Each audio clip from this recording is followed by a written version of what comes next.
3 days it's taken him, but he made it on his bike. Ladies and gentlemen, the legend, there's Johnny Larkin.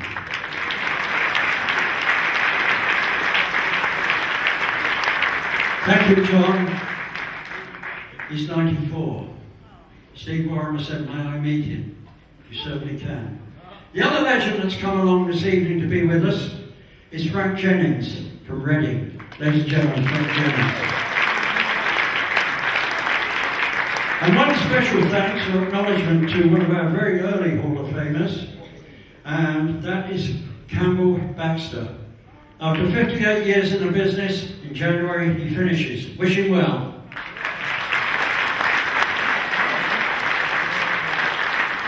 Ladies and gentlemen, we had Stevie Sherrill up here, and I said he was an Essex boy, but the original Essex boy, when Southend was still a place where everybody went to, this man made good. He made good in country music.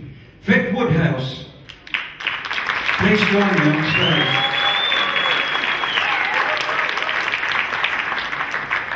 One of the things he said to me, don't give Vic Woodhouse the mic, he talks for hours.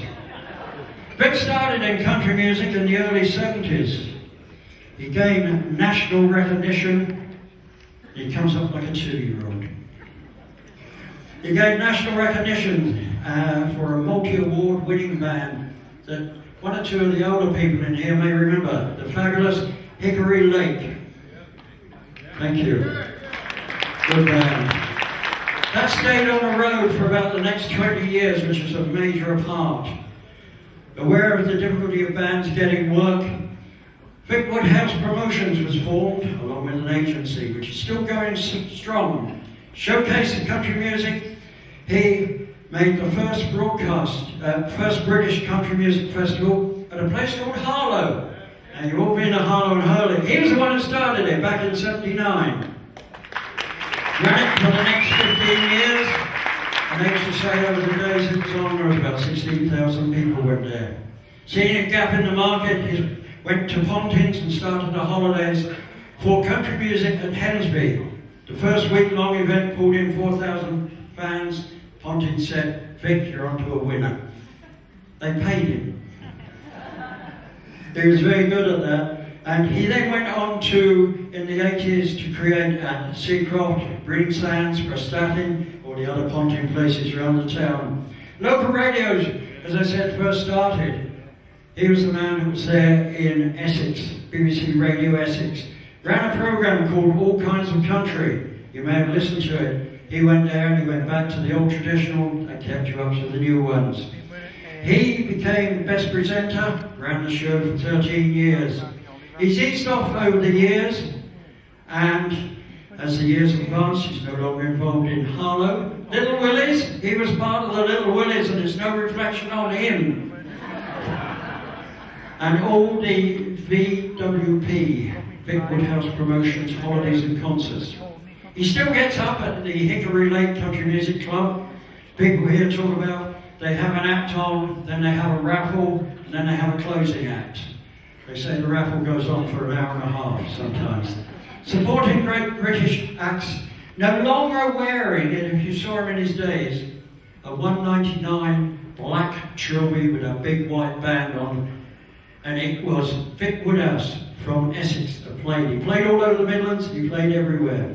Ladies and gentlemen, please welcome the fabulous Vic Woodhouse into the Hall of Fame.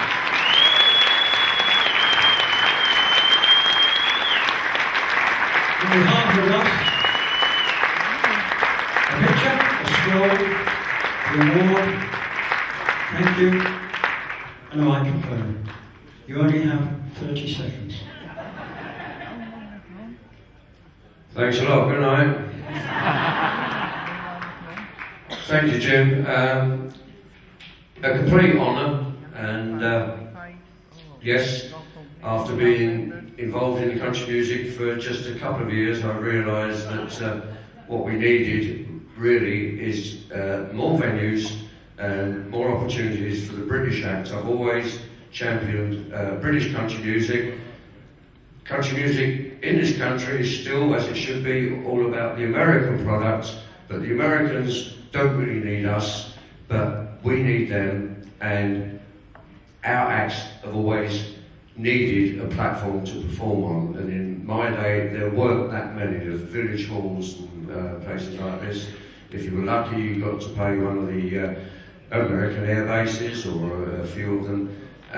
So I decided that I'd do what I can, and as Jim's told you, yes, the first ever all British country music at Harlow, 16,000 people over the weekend, and that grew and grew and grew, and we run that for 15 years. The Pontins thing is absolutely true, as indeed is whatever else he said, because I told him to say it, so there you go. That's not true at all. The only thing you got wrong, Jim, is that I never wore a black hat. It was straw. I got it on the end of the pier at Cromer when we were doing that. So, there you go. So my sincere thanks to, also I could go on and on about Lee Williams. He was a great help. We worked a lot together in his and my early days, and a lot of the tours we were able to do with my band were organised by Lee. Also,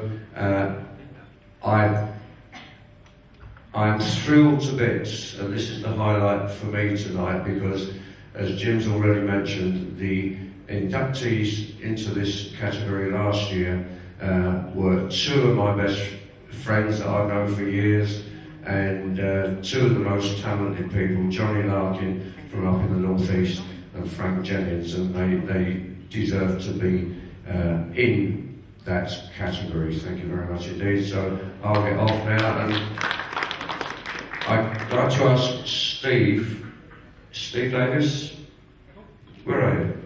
Oh, you're down there, mate, yes. Steve is my original bass player, and we've known each other, well, about 45 years, and he's going to carry me stuff on. Where's it gone? Me stuff. What I come for.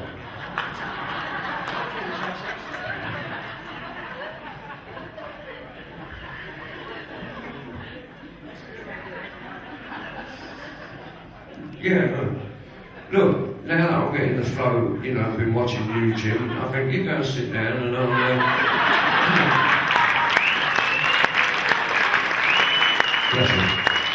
Ladies and gentlemen, the legend, woodhouse.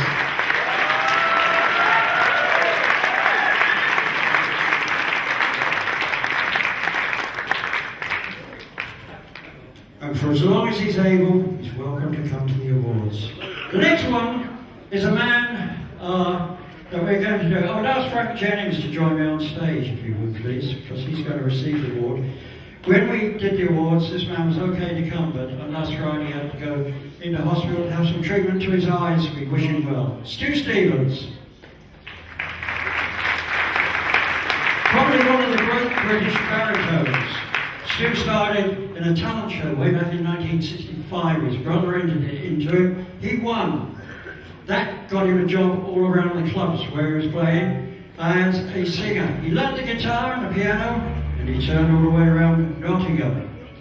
He changed his name. He was Wilfred Pierce for a long, long time, and he decided he wanted to make it as a country singer called Wilfred Pierce, so he became Stuart Stevens, shortened to Stu Stevens. He got a contract in the late 60s with EMI for the single Soft Is the Night. His voice got him TV work, appearing on the Lonnie Donegan show, and in the early 70s to entertain the Americans at the early Wembley festivals. He was invited to sing to the artists on the beer up before the show on the festival. He was that impressive, they put him on the main stage. He became the first British act ever to appear at Wembley. He came second by 3 votes to a child drummer in Opportunity Knocks. For those who don't know, that's very early Britain's Got Talent. He joined the US label Youngblood in '73. He went to the States, played the Grand Ole Opry. Cliffy Stone invited him to join the Granite label in '74. He did a cover of My Woman, My Wife. Martin Robbins heard it and said, that's brilliant. And he was thrilled with that. Both the labels folded. He filmed his own studio and label. He worked with his 2 sons after the band Silver Mist folded. In 1979, now you may remember this, Terry Wogan picked up a song from Stu Stevens. The the man from outer space. Wogan introduced him as the man with the blue electric loo. That was on the BBC for nearly 3 weeks. Nearly made the top 40, and it was picked up by MCA. His next big hit for them was the renowned Hello Pretty Lady. For years he successfully travelled to theatres and concerts. In the mid-80s, his son died of a rare heart attack. Stu came off the road. He came back again in 2003, releasing an album which has again been out on hot disc. Ladies and gentlemen, please welcome to the Hall of Fame, Mr. Stu Stevens.